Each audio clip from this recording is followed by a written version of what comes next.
Hey modern champs, how's you all? I hope so all are very good and enjoying your study and increasing also your knowledge. Dear students, today here I am going to teach you chapter 7 Sunflowers in the Sea part 5th. बच्चों, आप सभी को पता है कि हम सभी English reader की बुक को पढ़ रहे हैं और उसमें हम चैप्टर 7 को पढ़ रहे हैं। चैप्टर 7 में अब तक आपने 1 to 4 पार्ट को कवर कर लिया है। आज हम पार्ट 5th को पढ़ेंगे। तो चलिए बच्चों, पार्ट 5th में हम स्टोरी को आगे पढ़ते हैं और पढ़ते हैं। चलिए बच्चों, ध्यान देंगे, जो भी आपको होमवर्क दिया जाता है बहुत कम बच्चे उसको राइट करते हैं। बच्चों, आप सभी एक्सरसाइजेस को आप अच्छे से सॉल्व करिए जिससे आपके टेस्ट में कोई प्रॉब्लम ना हो।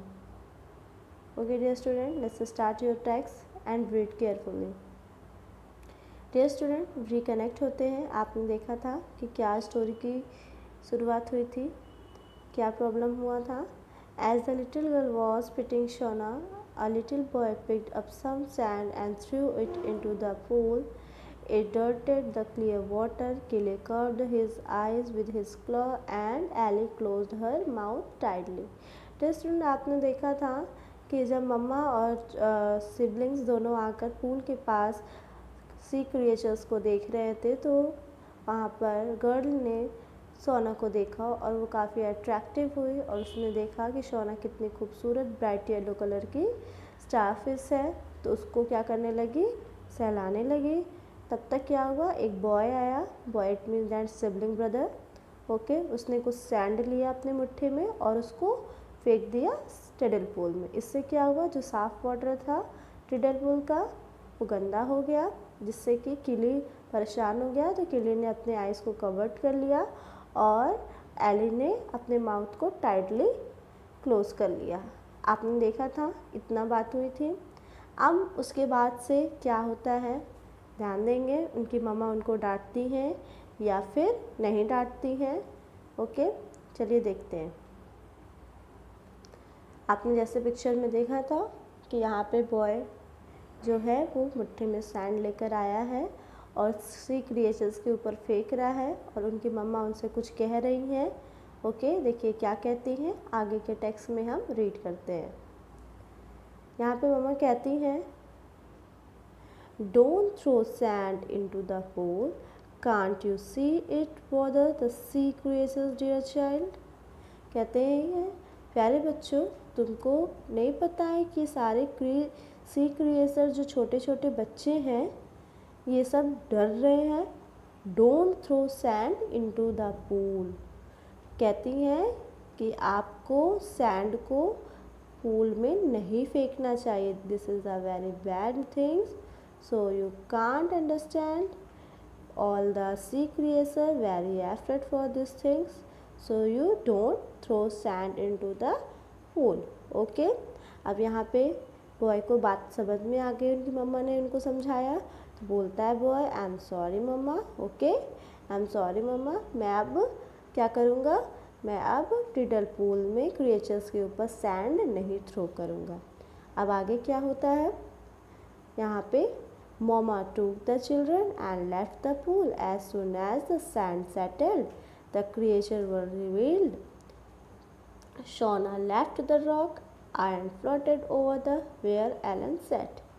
इसके बाद क्या होता है, मम्मा क्या करती हैं, दोनों बच्चों को लेकर चली जाती हैं अपने साथ और जैसे जैसे सैंड जो है वाटर के साथ बैठ जाता है नीचे ज़मीन पे, तो धीरे धीरे सारे क्रिएचर्स जो वाटर क्रिएचर्स हैं वो पानी में फिर से तैरने लगते हैं।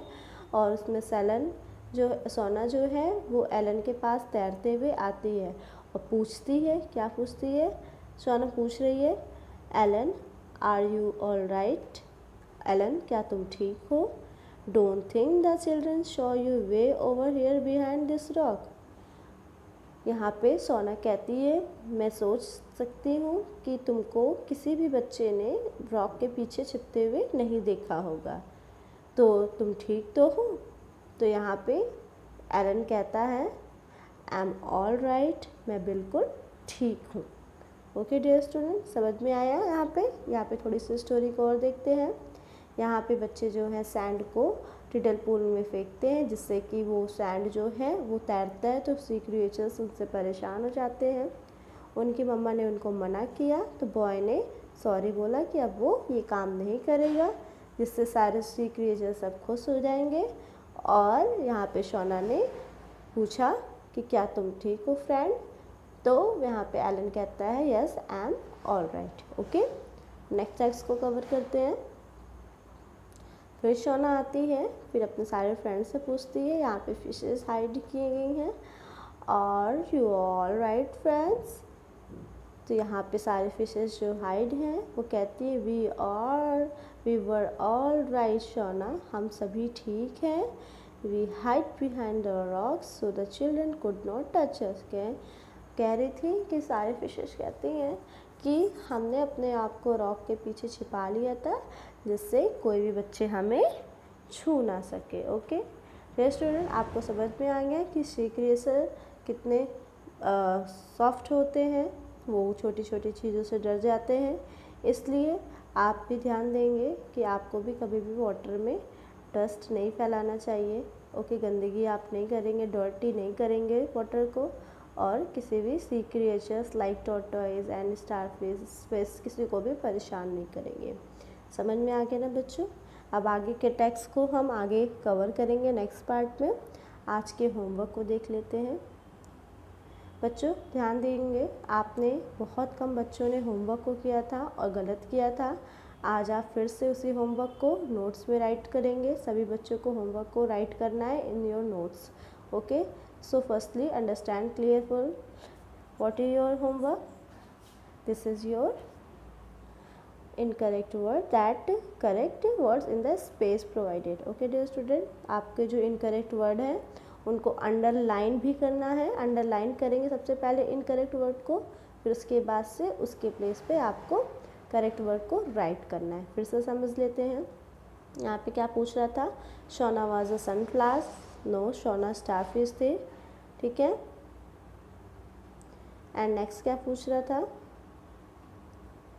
Shona was a dissatisfied creature, no dissatisfied नहीं थी, हैप्पी थी। ठीक है, Ellie had long purple spring, long तो नहीं पर्पल स्प्रिंग था, उनका शॉर्ट स्प्रिंग था। ठीक है, शोना हेट करती थी बच्चों को, नो वो लव्ड करती थी। ये सभी बच्चे गलत कर रहे थे, इसको फिर से सही करेंगे और पूरा वीडियो देखने के बाद होमवर्क कंप्लीट करेंगे, गलत नहीं करेंगे। ओके, फिफ्थ नंबर पे पूछ रहे थे the fish were blue in colour and big in size, no fish जो ब्लू कलर के थे लेकिन वो बिग नहीं थे, वो क्या थे, टिनी थे, स्मॉल थे। ओके डियर स्टूडेंट, इस तरीके से एक्सरसाइज को आपको नोट्स में राइट करना है। सभी बच्चे अपना वर्क देख लेंगे, ये आपका आज का होमवर्क है जिसको आपको राइट करना है in your notes. Right in your notes with neat and clean handwriting. Okay dear student, this is very important for you. You have to write all the homework with neat and clean handwriting. Enjoy your video and take care. Thank you so much.